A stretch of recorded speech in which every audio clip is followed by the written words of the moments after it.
نبينا محمد وعلى آله وأصحابه أجمعين أما بعد قال الله تبارك وتعالى في القرآن المجيد أعوذ بالله السميع العليم من الشيطان الرجيم بسم الله الرحمن الرحيم يا أيها الذين آمنوا كتب عليكم الصيام كما كتب على الذين من قبلكم لعلكم تتقون۔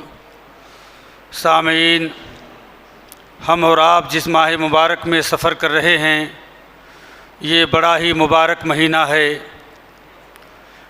اللہ تعالیٰ نے اس مہینے کو ہم پر کس لیے فرض کیا ہے؟ اس آیت میں فرمایا، اے ایمان والو، تم پر رمضان کے روزے فرض کیے گئے جس طریقے سے تم سے پہلے قوموں پر فرض کیے گئے تھے، شاید کہ تم اس روزے کے ذریعے پرہیزگار بن جاؤ، متقی بن جاؤ۔ تھوڑا پانی دیجیے۔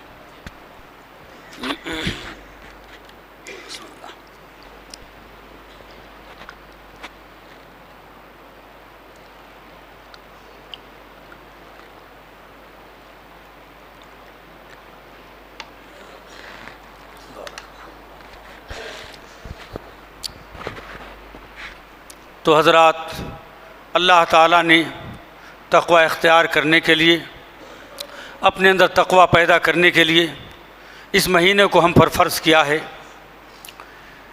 تقوی کی بہت بڑی اہمیت ہے۔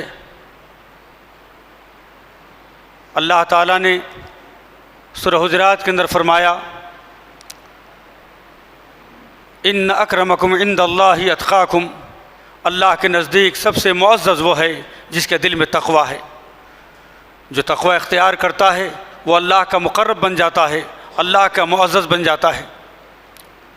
تو تقوی کس چیز کا نام ہے؟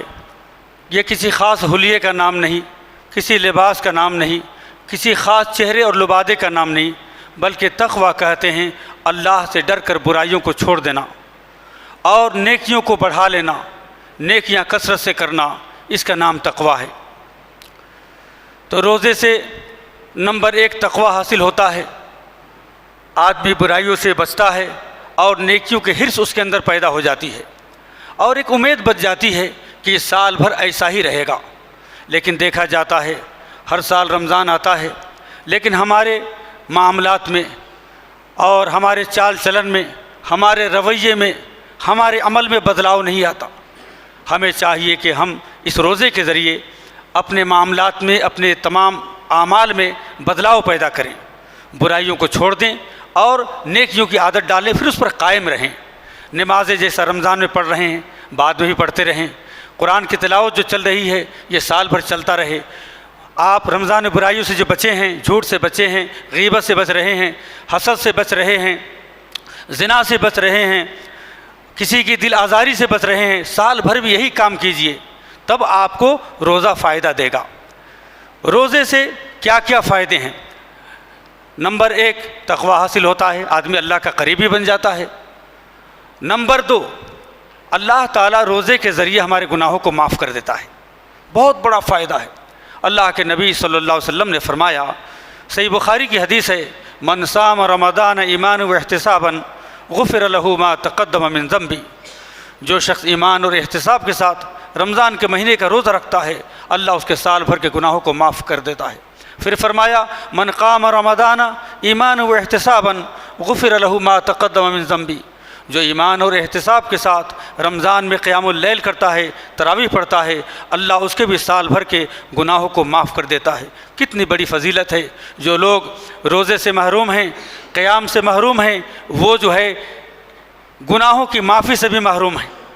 ہمیں چاہیے اس مہینے کا احترام کریں اور بہانے بنا کر نہ تو روزے کو چھوڑیں نہ قیام کو چھوڑیں، اس لیے کہ بہت سارے لوگوں نے سوچا تھا آگے رمضان میں ہم پابندی کر لیں گے، لیکن موت نے آیا اور لے کے چلا گیا، رمضان نصیب نہیں ہوا۔ تو غنیمت جان لیں، اللہ جو دیا ہے غنیمت جان کر اس سے فائدہ اٹھائیں۔ اس کے بعد روزے سے اور کیا فائدہ ہے؟ اللہ تعالیٰ روزداروں کو باب ریان سے داخل کرے گا۔ یہ خاص دروازہ ہے جنت کا جس سے صرف روزداروں کو داخل کیا جائے گا۔ صحیح بخاری صحیح مسلم کی حدیث ہے، اللہ کے نبی صلی اللہ علیہ وسلم فرماتے ہیں ان فی الجنت بابا یقال لہ الریان، بے شک جنت میں ایک دروازہ ہے جسے باب ریان کہا جاتا ہے، یدخل منہ الصائمون یوم القیامہ، اللہ تعالیٰ اس سے روزداروں کو داخل کرے گا۔ کہا جائے گا این الصائمون، وہ روزدار جو اللہ کے ڈر سے بھوکے اور پیاسے رہے، تکلیفوں کو برداشت کیے، وہ کہاں ہیں؟ روزدار کھڑے ہو جائیں گے اور اس کے بعد ان کو جنت میں داخل کر دیا جائے گا باب ریان سے۔ اس کے بعد اس باب کو، اس دروازے کو بند کر دیا جائے گا، غیر روزدار کو داخل نہیں ہونے دیا جائے گا۔ اس دن غیر روزدار افسوس کریں گے، کفی افسوس ملیں گے، کاش کہ ہم بھی روزہ رکھے ہوتے، رمضان کا احترام کیے ہوتے تو ہم بھی اس دروازے سے داخل ہوتے۔ روزداروں کو یہ شرف حاصل ہونے والا ہے۔ اور کیا فائدہ ہے؟ اللہ کے نبی صلی اللہ علیہ وسلم نے فرمایا روزہ ڈھال ہے۔ روزہ کیا ہے؟ ڈھال ہے۔ جیسا تلوار سے ڈھال بچاتا ہے، اسی طرح روزہ برائیوں سے بچاتا ہے۔ اور اللہ کے نبی صلی اللہ علیہ وسلم نے فرمایا جتنی عبادتیں ہیں یہ بندوں کے لیے ہے، اللہ فرماتا ہے کہ روزہ خاص میرے لیے ہے، روزہ خاص میرے لیے ہے، میں جتنا چاہوں گا اس کا اجر دوں گا۔ بے انتہا اجر کسی عبادت میں اگر ملنے والی ہے تو روزہ میں۔ جو لوگ روزہ نہیں رکھتے وہ بے انتہا ثواب سے محروم ہے، اجر سے محروم ہے۔ پھر اسی طریقے سے اللہ کے نبی صلی اللہ علیہ وسلم نے فرمایا للصائم فرحتان، روزداروں کے لیے دو خوشیاں ہیں، اذا افطر فرح، ایک تو روزہ جب کھولتا ہے آدمی، افطار کرتا ہے، مشروبات کو، شربت کو لے کے بیٹھتا ہے، ٹھنڈا پانی لے کے بیٹھتا ہے، ہمہ قسم کے میوہ جات کو لے کے بیٹھتا ہے، نعمتوں کو لے کے بیٹھتا ہے۔ جب کھاتا ہے بھوک اور پیاس کی شدت کے بعد اس کو خوشی ہوتی ہے۔ دوسری خوشی کب ہوگی؟ اذا لقی ربہ بصومہ، اللہ سے ملاقات کے وقت اس کو خوشی ہوگی، اللہ روزے کی وجہ سے اس سے قیامت کے دن ملاقات کرے گا، اور اعمال صالحہ کی وجہ سے بھی اللہ ملاقات کرے گا، جیسا کہ سورہ کہف میں اللہ نے فرمایا فمن کان یرجو لقاء ربہ فلیعمل عملا صالحا ولا یشرک بعبادت ربہ احدا، جو کوئی اپنے رب سے ملاقات کا امیدوار ہے، ملنا چاہتا ہے، ملاقات کرنا چاہتا ہے، اسے چاہیے کہ نیک عمل کرے اور اپنے رب کی عبادت میں کسی کو شریک نہ کرے۔ تمام اعمال کی وجہ سے، نیک اعمال کی وجہ سے اللہ تعالیٰ قیامت کے دن ملاقات کرے گا۔ یہ بڑے شرف کی بات ہے کہ اللہ ہم سے ملاقات کرے۔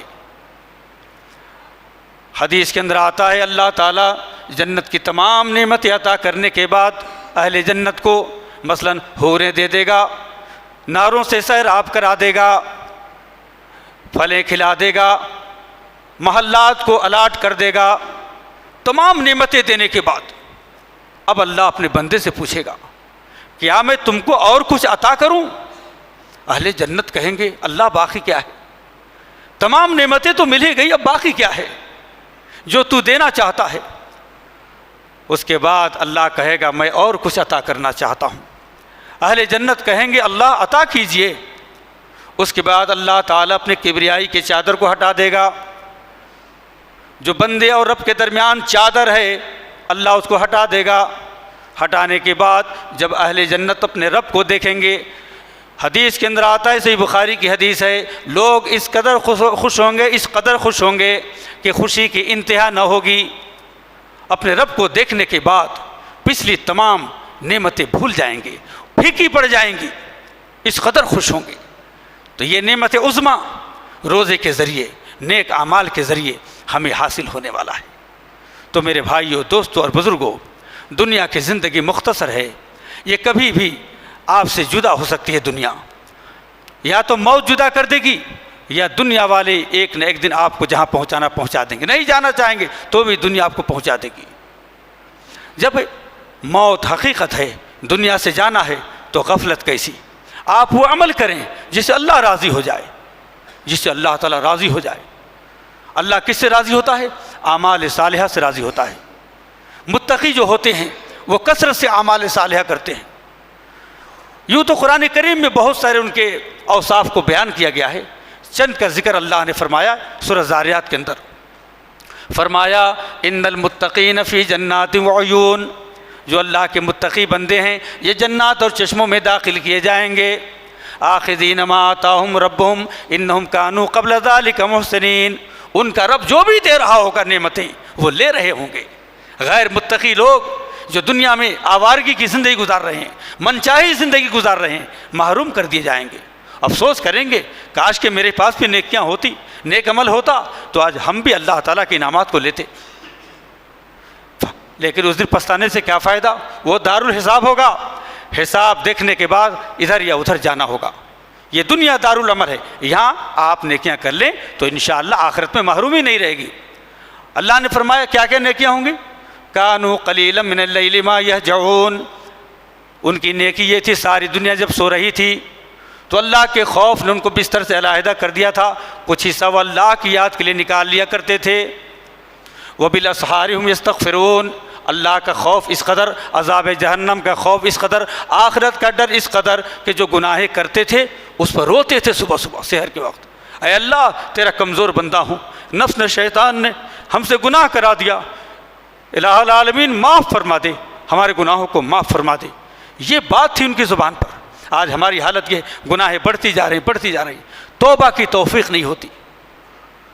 ہمیں چاہیے کہ اللہ سے توبہ کر لیں، یہ مغفرت کا مہینہ ہے، کثرت سے توبہ کریں اور سدھار پیدا کریں اپنے اندر، کہیں ایسا نہ ہو اچانک موت آ جائے توبہ کا موقع نہ ملے۔